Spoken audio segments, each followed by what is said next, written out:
Olá pessoal, a paz do Senhor Jesus a todos vocês.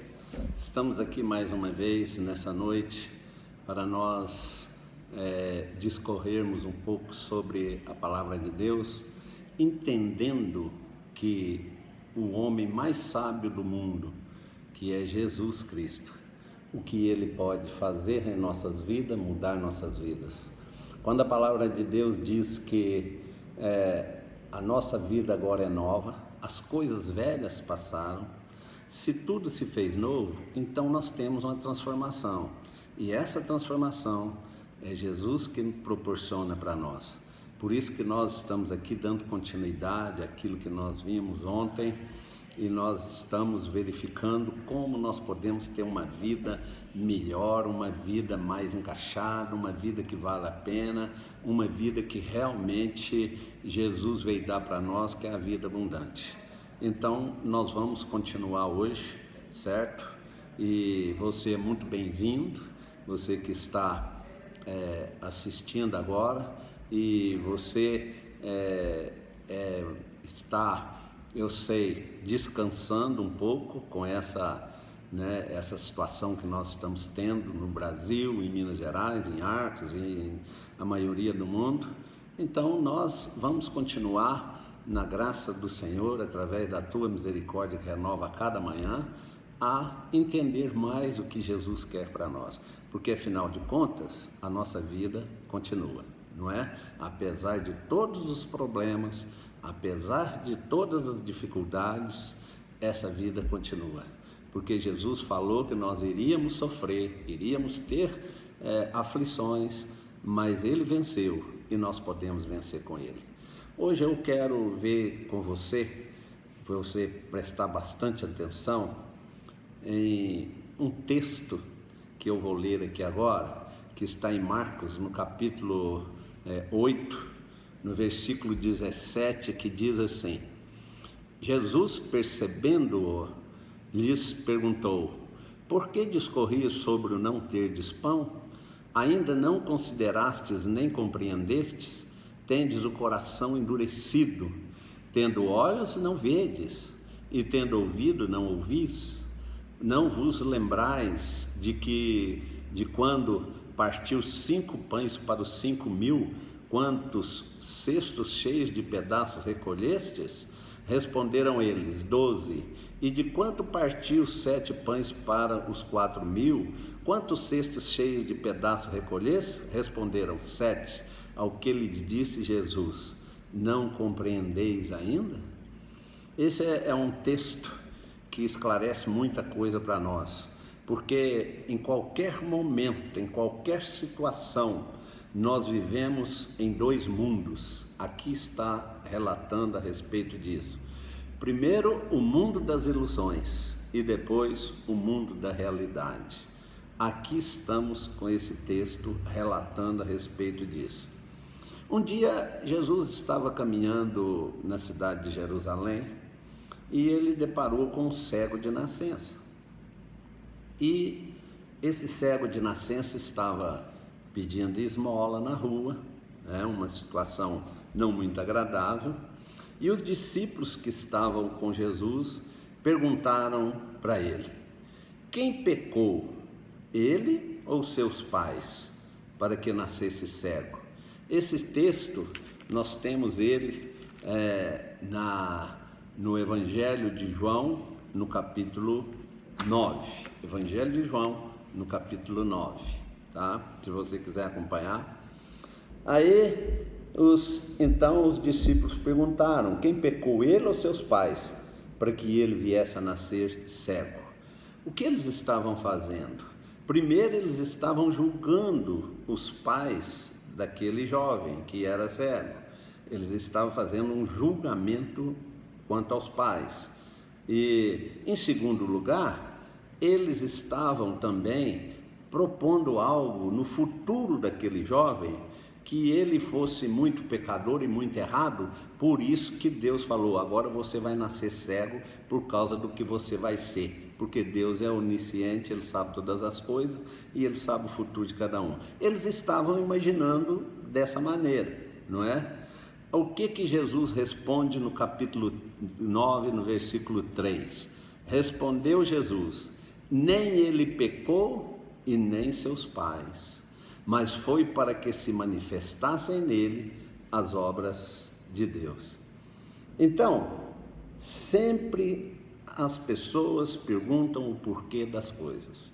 Então eles queriam saber por que aquele homem nasceu cego, porque ele era cego. Então sempre nós deparamos com perguntas a respeito das coisas. Eles estavam procurando motivo, não é, para tal sofrimento daquele homem. Então Jesus explica que o sofrimento dele não era para alguma punição, tinha um propósito o sofrimento daquele homem: revelar ao mundo o trabalho de Deus. Por isso que Jesus fala no versículo 4: é necessário que façamos as obras daquele que me enviou, enquanto é dia. A noite vem, quando ninguém pode trabalhar. Está vendo? Então, Jesus estava falando que aquele homem era cego. Por quê? Porque ele iria revelar ao mundo o trabalho de Deus. Então Jesus cura aquele cego, efetua a cura nele, nós vemos aí no texto, e a notícia espalha pela região que ele estava. Seu pai e ele então foram se reunir com quem? Com altos líderes lá da religiosos, fariseus religiosos, que questionaram e queriam saber muitas coisas a respeito daquilo, não é? E aí o que aconteceu? Aquele jovem deu uma lição muito grande para aquele povo. E o jovem então mostrou o trabalho de Deus no mundo e se tornou um verdadeiro seguidor de Jesus. Então, ele foi um seguidor de Jesus, que ele influenciou muitas pessoas pelo resto da sua vida. E esse foi um trabalho, como diz aqui o versículo 4, que ele fez para mostrar o que Deus estava fazendo e tinha para fazer ainda no mundo. Então ele foi usado por Deus dessa maneira. Por isso que Jesus falou que ele nasceu daquele jeito, para que nele se manifestasse as obras de Deus. Então a questão é: quando nós fazemos suposições sobre as intenções de Deus, provavelmente nós enganamos, não é? Deus, ele vê muito além de nós, é ilimitado, e nós somos limitados.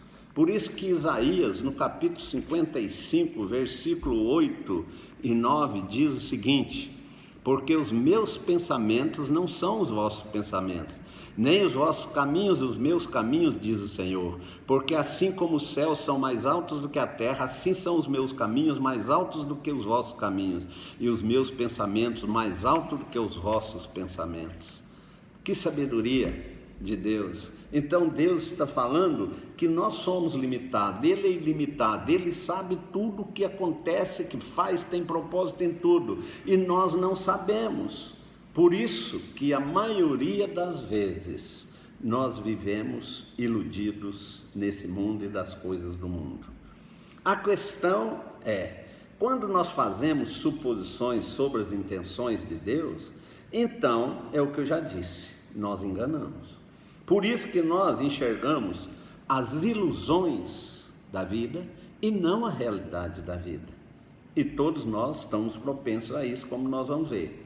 Nós fixamos a nossa visão em ilusões que, apesar da aparência, elas não são importantes. Por isso que nós deixamos de priorizar a maioria das vezes na nossa vida aquilo que não tem importância. Nós fazemos o que não tem importância. Não planejamos nossos afazeres. Nós temos a ilusão, por exemplo, que o dinheiro e bens são mais importantes, e daí a maioria das pessoas passam a amar o dinheiro. E vocês sabem que a Bíblia diz que o amor ao dinheiro é a raiz de todos os males. E a vida vai passando, e aquele momento que passou nunca mais volta. Então nós vivemos na ilusão e não temos uma vida realmente que vale a pena uma vida abundante que Jesus veio dar. Porque nós alimentamos as ilusões. Por isso que no versículo que eu li em Marcos 8, Jesus estava falando para eles: vocês estão cegos, vocês não viram o que eu fiz, não viram o milagre, e vocês ainda estão duvidando de tudo de mim, e vocês estão cegos. Aí Jesus então continua mostrando o valor que nós temos, mas desde que nós possamos viver a realidade da vida. Nós vamos vivendo fora da realidade e a vida vai perdendo sentido, não é?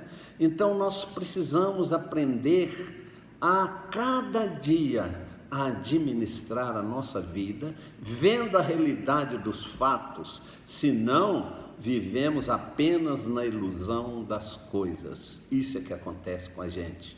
O que é importante para a minha vida? O que é? Nós devemos manter o foco nosso nas prioridades da vida. Por isso que a nossa vida é o quê? Objetivo, meta, depois você determina as prioridades, depois você planeja e aí você tem a realidade da sua vida. Isso é que é a vida. Então, o que nós precisamos fazer é enxergar a realidade, e a realidade nós só enxergamos através dos ensinamentos de Jesus. Eu vou parar por aqui hoje, amanhã nós vamos continuar.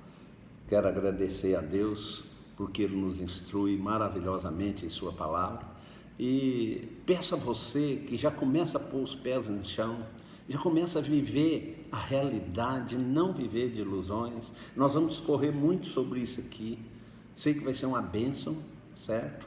Então, prepare seu coração para você realmente viver essa vida que Jesus veio dar para todos nós. Vamos orar.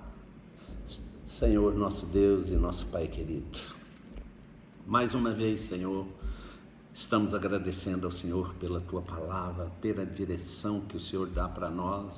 Ensina-nos, Jesus, a ver a realidade da vida, Senhor, para nós não vivermos num mundo ilusório, Senhor, para que nós possamos viver a vida que o Senhor veio dar, uma vida maravilhosa que vale a pena.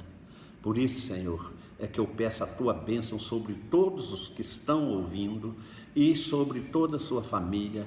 Peço ao Senhor que dê o direcionamento para nós em qualquer circunstância que nós estivermos vivendo, para nós realmente cairmos na real da nossa vida. É o que eu te peço e já agradeço ao Senhor em nome de Jesus. Amém.